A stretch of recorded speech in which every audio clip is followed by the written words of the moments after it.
হঠাৎ করে সরকারের মাথায় বাতিলের নেশা উঠেছে, এটা বাতিল, ওটা বাতিল, ওটা বাতিল। আপনারা যারা উপদেষ্টা মন্ডলীতে এসেছেন, কেউ বলছেন বই দিতে পারছি না, কবে দিতে পারবো জানি না। কেন বলছেন? তাহলে আপনি এই পদে এসছেন কেন?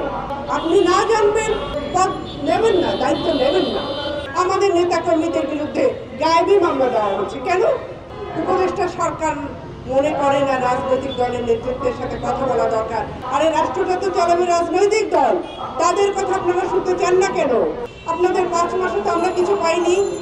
সংস্কারের নামে যে কমিশনগুলো হয়েছে তা গত পরশুদিন এবং গতকালকে যে সংসদীয় আসন নিয়ে যে ফ্রেমটা আমাদেরকে দিয়েছে, সেখানে আমরা যেটা চেয়েছিলাম যে 300 আসন সংসদীয় অঞ্চল অনুযায়ী থাকবে, তার সাথে সমস্ত জ্ঞান বিজ্ঞান চিকিৎসা সহ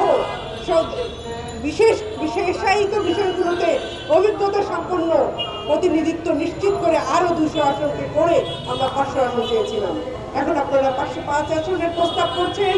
আমরা একটি স্বৈরাচার মুক্ত রাষ্ট্র চেয়েছি প্রত্যেকের অধিকার থাকবার জন্য।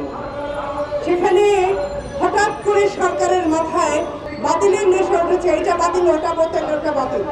আপনি কি করতে পারলেন সেটা আগে অর্জন করুন, সেটা করে দেখান। বাতিল করছেন কেন? এই যে টিসিবির কার্ড বাতিল করা হয়েছে, এই পরিবারগুলো কোথায় যাবে? তাদের কিসের জন্য বাতিল করা হলো, কোন আইনে করা হলো এবং কি কারণে করা হলো, এইটার জবাব তো আপনি দিচ্ছেন না। কোনো কিছুর জবাব নেই। আমরা একটা অদ্ভুত পরিস্থিতিতে এবং ছাত্র জনতার বিক্ষোভের মুখে দেশের ফ্যাসিস্ট সরকারের পতন হয়েছে, পালিয়ে গেছে, কিন্তু একটি মানুষ একটি রাত নিশ্চিন্তে ঘুমাতে পারেনি। এটি কেমন কথা হলো? আপনারা যারা উপদেষ্টা মন্ডলীতে এসেছেন, কেউ বলছেন বই দিতে পারছি না, কবে দিতে পারবো জানি না। কেন বলছেন? তাহলে আপনি এই পদে এসছেন কেন? আপনি তো জানেন, আপনি তো শিক্ষিত এবং অভিজ্ঞতা সম্পন্ন মানুষ, আপনি কেন এই পদে এলেন? যদি আপনি নাই জানেন, আপনাকে তো জানতে হবে। আপনি না জানবেন, আপনি আপনার পদ নেবেন না, দায়িত্ব নেবেন না। উপদেষ্টা এই যে সরকারকে বলছি, কোথায় আপনারা একটি কাজ যদি করতেন, সকল মানুষ শান্তিতে থাকতো, সেটি হলো দ্রব্যমূল্য সহ এই যে সাধারণ মানুষের যা চাহিদা, সেই জায়গাটাকে নিয়ন্ত্রণ করা। সিন্ডিকেট ভাঙতে পারেন না, আবার অপারগতা প্রকাশ করেন।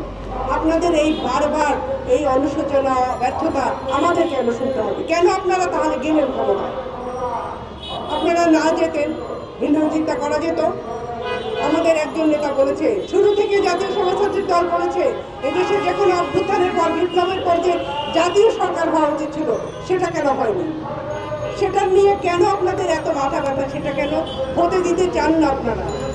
সকলের অংশগ্রহণ বাদ দিয়ে রাষ্ট্র যেভাবে এখন চলছে, তাতে করে আরেকটা বিষয় পরিলক্ষিত হচ্ছে, সেটা হলো উপদেষ্টা সরকার মনে করে না রাজনৈতিক দলের নেতৃত্বের সাথে কথা বলা দরকার আন্তরিক পরিবেশে।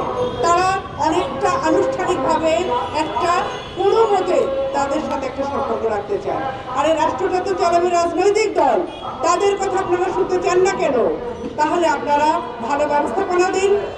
আপনাদের 5 মাসে তো আমরা কিছু পাইনি, পাচ্ছি না তো আমরা। জনদুর্ভোগ তো যাচ্ছে না। অন্তত একটি কাজ করতে পারতেন, বাজার দ্রব্য নিত্য প্রয়োজনীয় জিনিসের দাম কমিয়ে সিন্ডিকেটটা ভেঙে দিয়ে মানুষকে আপনারা অন্তত স্বস্তি দিতে পারতেন। আমরাও অপেক্ষা করতাম যে আপনারা কি করেন, আমরা দেখব। সংস্কারের নামে যে কমিশনগুলো হয়েছে তা গত পরশুদিন এবং গতকালকে যে সংসদীয় আসন নিয়ে যে ফ্রেমটা আমাদেরকে দিয়েছে, সেখানে আমরা যেটা চেয়েছিলাম যে 300 আসন সংসদীয় অঞ্চল অনুযায়ী থাকবে, তার সাথে সমস্ত জ্ঞান বিজ্ঞান চিকিৎসা সহ বিশেষায়িত বিষয়গুলোতে অভিজ্ঞতা সম্পন্ন প্রতিনিধিত্ব নিশ্চিত করে আরো 200 আসনকে করে আমরা 500 আসন চেয়েছিলাম। এখন আপনারা 505 আসনের প্রস্তাব করছেন এবং তাতে করে এই শ্রম পেশা মানুষের অধিকার নিশ্চিত করার প্রতিনিধিত্ব কিন্তু হচ্ছে না। এখানে এই গোজামোজা কেন হচ্ছে?